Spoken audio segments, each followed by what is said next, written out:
आगामी लोकसभा निवडणुकांमध्ये 33% महिला आरक्षणाचं सूतोवाच पंतप्रधान नरेंद्र मोदींनी केलंय। भाजप सदस्यता अभियानाची सुरुवात पंतप्रधानांच्या हस्ते करण्यात आली। यावेळी पंतप्रधान मोदींनी कमकुवत बूथवर जास्तीत जास्त सदस्यता करण्याचं आवाहन भाजप कार्यकर्त्यांना केलंय।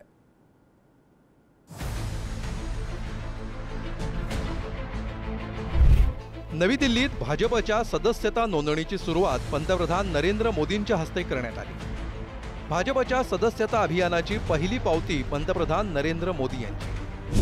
देशात 10 कोटींपेक्षा जास्त सदस्य नोंदणी करण्याचं लक्ष्य भाजपच्या वतीनं ठेवण्यात आलंय। यावेळी जनसंघापासून सद्यस्थितीतील भाजपच्या प्रवासाचा आढावा घेताना पंतप्रधान नरेंद्र मोदींनी कार्यकर्त्यांना नवी दिशा दिली। ज्या बूथवर प्रभागात जिल्ह्यांमध्ये भाजप कमकुवत आहे त्या आव्हानात्मक क्षेत्रातून सदस्यता नोंदणीची सुरुवात करण्याचं आवाहन पंतप्रधानांनी कार्यकर्त्यांना केलं। देशाच्या सीमावर्ती गावात आणि राज्याच्या सीमा भागातल्या गावात एकत्रित भाजपची नोंदणी करण्याचं आवाहन नरेंद्र मोदींनी केलंय। जो राज्य सीमावर्ती राज्य है वे ये जो पहला गांव है उसमें सबसे पहले मेंबरशिप का अभियान चलाएं और पूरे के पूरे गांव को भारतीय जनता पार्टी का किला बना सकते हैं। और जो सीमा के आखिरी छोर पर बैठा हुआ वो गांव जब भारतीय जनता पार्टी का किला बनता है ना तब वो भारत का किला अपने आप बन जाता है। या भाषणात महिला आरक्षण लागू होणार असल्याचे संकेतही पंतप्रधानांनी दिले। या सदस्यता नोंदणीनंतर पक्षाची नवी रचना 6 वर्षांसाठी होणार असल्याचं सांगतानाच देशात 33% महिला आरक्षण लागू होण्याचे संकेत पंतप्रधानांनी दिले।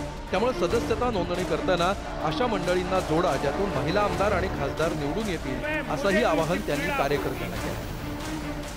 विधानसभाओं में और लोकसभा में 33% रिजर्वेशन लागू हो गया होगा। महिलाओं के लिए अगर ये 33% रिजर्वेशन इसी कालखंड में आने वाला है तो क्या मेरी सदस्यता अभियान में मैं ऐसे सभी लोगों को जोड़ूंगा, अधिकतम महिलाओं को विजयी बना करके एमएलए एमपी बना सके।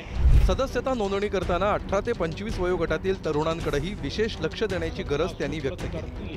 विकसित भारताच्या 2047च्या योजनेत हे तरुण अत्यंत महत्त्वाचे असल्याचं मोदींनी सांगितलं। पक्षाची सदस्यता कर्मकांड नाही, आकड्यांचा खेळ नाही, तर सदस्यता हा परिवाराचा विस्तार आहे, हा संदेश पंतप्रधानांनी त्यांच्या भाषणातून दिला। पक्षांतर्गत लोकशाही असणारा आणि पक्षाच्या घटनेचं पालन करणारा एकमेव पक्ष हा भाजपात असल्याचा दावाही यावेळी उपस्थित नेत्यांनी केला। ज्या ठिकाणी आव्हानं आहेत त्या ठिकाणी पक्षाचा विस्तार करण्याचं ध्येय सदस्यता नोंदणीतून ठेवण्यात आलं आहे। ब्युरो रिपोर्ट, पुढारी न्यूज, नवी दिल्ली।